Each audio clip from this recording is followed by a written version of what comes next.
Welcome to the Deep Dive. We're here to cut through the noise and get straight to the essential insights from influential ideas. That's right. Today, we're taking a plunge into Robin Sharma's The Leader Who Had No Title. Now, you might be thinking, oh, okay, another leadership book. But hold on, this isn't your typical business manual. It's actually a really compelling fable. It's woven with practical wisdom that honestly goes way beyond just a specific role or industry. Yeah, it's broader than that. Exactly. It's really for anyone looking to make a bigger impact in their world. And the core idea right out of the gate challenges this sort of common misconception that leadership is all tied up with a corner office or a fancy title, formal authority, that kind of thing. Yeah, the usual symbols. Yeah. Sharma puts forward something much more liberating. He says, leadership is not about position, title, or authority. It's about influence, responsibility, and showing up with excellence in whatever you do. That's the key phrase. It really is. So think of this deep dive as your shortcut to getting, well, properly informed about a different, powerful dimension of leadership, one that's often overlooked. And that's exactly our mission for this deep dive. We're not just going to summarize the plot points. No. We want to really extract those critical nuggets of knowledge, those insights. We'll look at what the lessons are, sure, but also why they actually matter to you personally and professionally. Right. And crucially, how you can start applying them, like right away, no matter where you are in your career or life right now. It really boils down to understanding influence on a much deeper, more fundamental level. And to really get these lessons, it helps to know the story Sharma uses. It's not dry theory, it's a narrative. Makes it stick, yeah. It centers on Blake Davis. He's a war veteran, and like maybe a lot of us feel sometimes, he's feeling a bit lost, unmotivated after his service. Relatable. Very. And through this chance encounter, Blake meets this really captivating mentor figure named Tommy. And Tommy becomes his guide, basically. He introduces Blake to 4 really extraordinary people, a housekeeper, a CEO, a whole range, and each one teaches Blake a pivotal lesson about leading, succeeding, and finding, real fulfillment. So the fable structure helps make these big ideas feel more personal. Exactly. Very relatable, very memorable. Okay, so let's kick things off. Let's unpack this first lesson, which it's arguably the most foundational one. You don't need a title to be a leader. And this isn't just some, feel-good slogan. It's a radical call to action, really. Sharma's arguing leadership is about taking ownership, taking responsibility. Proactively. Yes, proactively. Instead of just waiting around passively for someone to give you permission or, hand you a promotion. Right. He challenges us to see that every single interaction is an opportunity to lead, whether it's with positivity or innovation or just genuine care. What strikes me is how it just flips the script on how we often view our jobs. It absolutely does. And what's often missed here isn't just that you can lead without a title. It's almost that you must if you want to make a real difference. Okay. So many people fall into that trap, Right. mainly for the external nod, the promotion, the title change, the bigger office before they really step up. Sharma's basically saying, look, those small daily acts of excellence, they compound, they build into something extraordinary. Small steps matter. Hugely. The real power is realizing you already have the agency to lead. And if you happen to be leading a team already, this insight is profound. How so? Well, you can inspire your team much more effectively through your actions by modeling the behavior you want, rather than just relying on your hierarchical position. Makes sense. When everyone feels empowered to lead right where they are, you move away from that top-down command thing and towards a culture of shared ownership. Everyone's proactive. It's about influencing now, today, not waiting for some future point.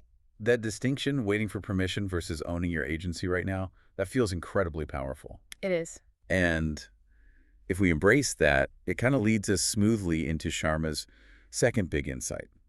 Turbulent times build great leaders. Right, the counterintuitive one. Yeah, it really is counterintuitive for many because our gut reaction to challenges, to change, is often to pull back, right? Yeah. Play it safe. Protect ourselves. Exactly. But the book suggests the opposite, that change, challenges, and crises are not obstacles. They are opportunities for growth. True leaders, Sharma says, actually thrive by being agile, optimistic, and solution-focused. It's not just about getting through the storm, it's about using the storm. Precisely. And a critical point here is how adversity doesn't just test your character. It actually reveals it. Oh, interesting distinction. Yeah, when things are smooth sailing, it's easy to keep up appearances, right? But the moment pressure hits, your core values, your real beliefs, they surface. It's during those tough times that your leadership muscles get a real workout, they get stronger. Sometimes you discover strengths you didn't even know you had. So for people leaders, your own calmness, your adaptability when things get uncertain, that's maybe the biggest gift you can give your team. It sends a powerful signal. We can navigate this. It sets the tone. Totally. Sharma's advice, don't panic pivot, isn't just about changing tactics. It's a mental shift. It's reframing the challenge as an invitation to innovate, find a new way forward. Less about reacting, more about controlling your internal response. Don't panic, pivot. I like that. It's memorable, very actionable. It's really about that growth mindset, isn't it? Even when things are chaotic. Exactly. And speaking of growth, this focus on internal strength and being proactive, it seems to connect directly to lesson 3. The deeper your relationships, the stronger your leadership. The human element, yes. We hear versions of this often, but Sharma really drills down into its depth. He emphasizes that trust, empathy, and genuine care are the foundations of influence. Period. Foundational, yeah. And the detail that really hit home for me was people don't care about your title. They care about how you make them feel. In a world that can be so obsessed with status, that just cuts right through. It really does. And it's such a profound truth. You know, what often gets overlooked is just how efficient strong relationships are. Efficient? How do you mean? Well, when you build those authentic connections, you're not just making people feel good, but that's important. You're actually creating fertile ground for better collaboration, for open communication, and ultimately for higher performance. People are more willing to give that extra effort, you know, the discretionary effort. And they're more likely to speak up with new ideas because they feel psychologically safe, they feel valued. That makes sense. So for people leaders, the takeaway is crystal clear. Prioritize your team's well-being, not just as a nice-to-have, but as a core strategic thing. Right. Being human first, manager second. That means genuinely celebrating wins, really listening to concerns, giving sincere encouragement. It's about building that two-way street, where respect is earned through consistent, empathetic interaction. That influence lasts way longer than any project timeline. So it's not just about what you get done, but how you get it done and who you get it done with. Couldn't say it better. Which I think brings us quite naturally to perhaps the most introspective lesson of the 4. Lesson 4.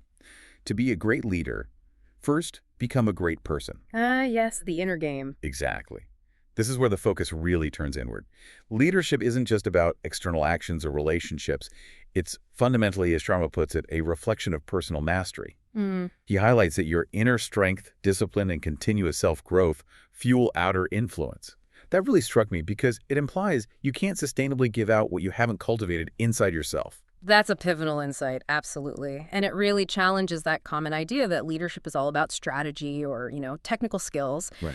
Sharma argues, and I think he's right, that emotional intelligence, integrity, and resilience matter more than technical skills over the long haul. More than technical skills? That's a strong statement. Well, think about it. Technical skills might get you the job, right?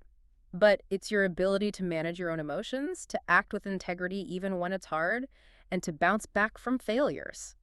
That's what builds real, lasting credibility and influence. Okay, I see that. A common mistake is thinking of personal growth as sort of a soft, optional thing. Yeah, the stuffy stuff. Exactly. But Sharma positions it as the foundation for everything else. It underpins the hard skills. So the advice for leaders is direct. Invest in your own growth. Actively. What does that look like, practically? It means cultivating physical energy, basic health habits. Mental clarity, maybe through mindfulness or focused work. Emotional balance, self-awareness is key. And strengthening your moral compass through consistent, ethical choices. It's holistic. Very. A leader who is strong, internally, well-rounded. They don't just manage tasks. They naturally inspire people. They elevate others just by who they are. That's a really compelling picture. Leadership flowing from a deeply cultivated self, not just ticking boxes, but constant conscious evolution. Precisely. Now, beyond these 4 core lessons, the book offers other gems too, right? Other insights that kind of round out this whole philosophy. Definitely. Sharma talks about innovation as leadership, for example. This idea that you should always look for better ways, even in small tasks. It's a mindset, not just R&D department's job. Right. Everyone can innovate. And then there's lead by example. Your consistency and passion speak louder than your instructions.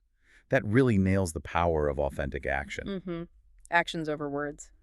And finally, I found the concept of the legacy mindset really powerful. Asking yourself daily, did I uplift someone today? That's such a profound call to service every single day. It is. And if you tie all those additional points together with the 4-man lessons, you see this constant thread, don't you? Yeah. What's the thread you see? That leadership isn't really about these grand, heroic gestures we sometimes imagine. It's about diligent, everyday choices, small things done consistently. Okay. So taking all that, we can boil it down to some really direct, actionable lessons for anyone who wants to lead or just, amplify their impact. Let's hear them. Okay, first, lead from where you are. Stop waiting for the title. Your influence is already there. You just need to use it. Right, don't wait. Second, model resilience.